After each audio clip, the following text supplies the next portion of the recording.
Because every once in a while I start talking about monetary policy and the Federal Reserve, and almost inevitably we start talking about ending the Fed, you know.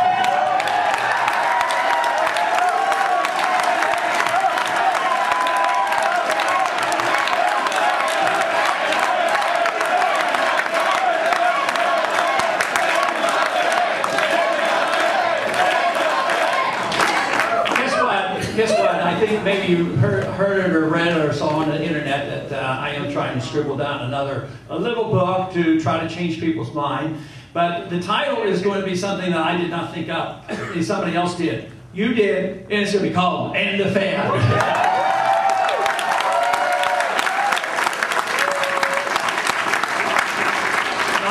Tell you about one piece of legislation that you may have come across it already. The message does spread rather quickly, and that has to do with legislation I introduced this week. Last week, the week before, I introduced the ultimate solution, and that is to abolish the Federal Reserve System.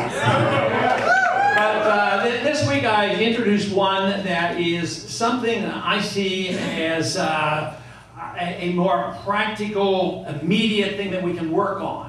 And that is, it is the auditing the Fed bill, transparency bill.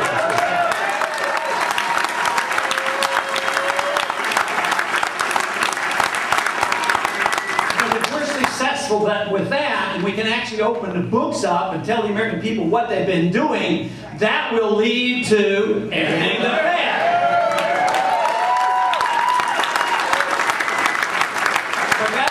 If you happen to have good memories, let me see if I can remember the number.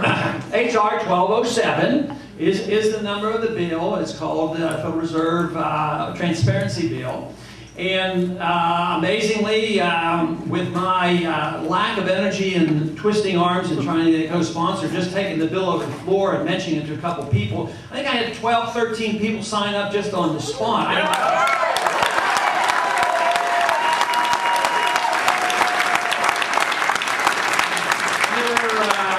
Four of them were Democrats, so it's going to be bipartisan. And believe me, the one thing in Washington the sentiment is very strong for is transparency and know what's going on. The politicians rightly are getting a tough time over this fact that, they did vote for this TARP fund, $350 billion, a drop in the bucket, what the heck. But all of a sudden they said, where'd it go? Nobody knows. Well, maybe we ought to find out where it went.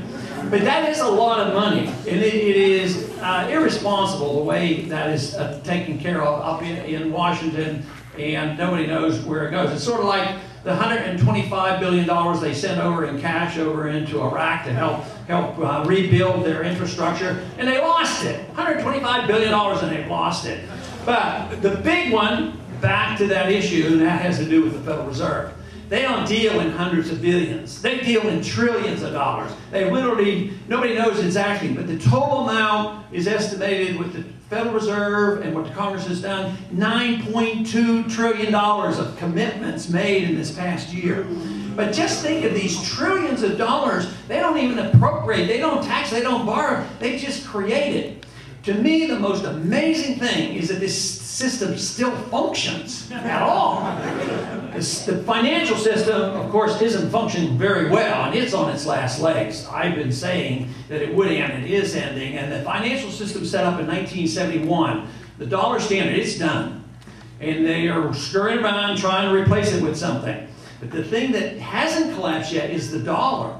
The dollar, because all the other currencies are so bad, people are still clinging to the dollar.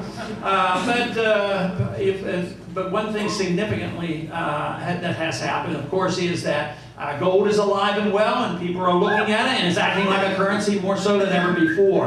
And that is good news, because that puts more pressure on the dollar. And right now, the only thing keeping us from really utter chaos is the fact that people still, we can use the dollar, but it's possible that we could get to that point where it doesn't. And the big race is, are you going to be successful in helping deliver this message? Not only you here in Texas, but people like you around the country. Are we going to be able to get that message out and influence the politicians and influence policy so that when they come and they say, yes, the financial system has collapsed, the dollar is gone, what do we do? Well, right now, I haven't, they have not admitted it to me, but I charge them with it and say, yes, you're working on it, and you would like a new currency, you'd like a new paper currency, you'd like it to be under the IMF and the World Bank and make it an international currency. That is what could come. We know what we should do. We know what the guidelines are. We know that sound money is an absolute necessity for a prosperous economy and for a free society to function. So therefore, what we do as a group and as true believers is vital. And it's going to be, we're going to have more pressure all the time because time is short. But that's why I just hope it slows up a bit so that we can get better organized and see our numbers multiply. And that is what I think has happened. Not only have we seen so many young people join us, but we have gathered people together that have been thinking along these lines, but they're coming together. And we just need to be in a position where we do have some influence. So this is a great task. It's very important. This is very vital. I don't know exactly what will transpire at your meetings today. I know you have meetings around the state, and you want to be involved. And we all have a role to play. That is the most important. We have a role. People come and ask me, what should I do? I said, do what you have to do. What you do is going to be different than mine, what I do. So just, and to me, the most important thing for all of us to do, which I try to do on a daily basis, is to be as well informed as possible, to understand the system, how to deliver our message. But the most important thing about delivering our message is how you do it. Because even today, occasionally, I get a few criticism on the internet and things like that, but it's like, yeah, he doesn't care. That's what they'll say about you. You don't care. You care about, capitalism and you don't care about the poor. There's only one humanitarian program available to us, and that is freedom and prosperity. This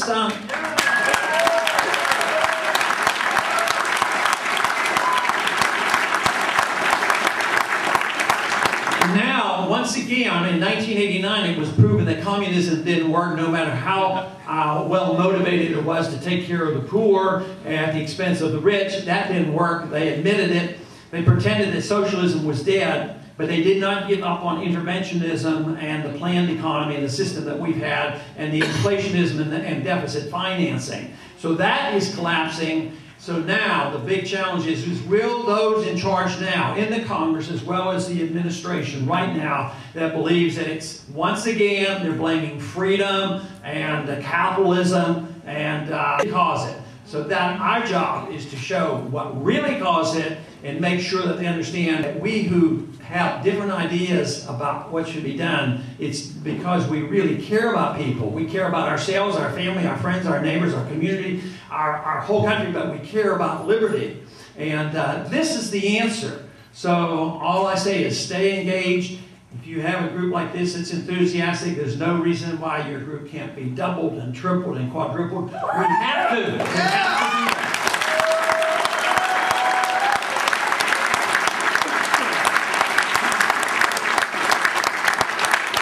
I want to just close by thanking you for your enthusiasm and the support you've given me in the past and currently. And I wish you well. Join the revolution.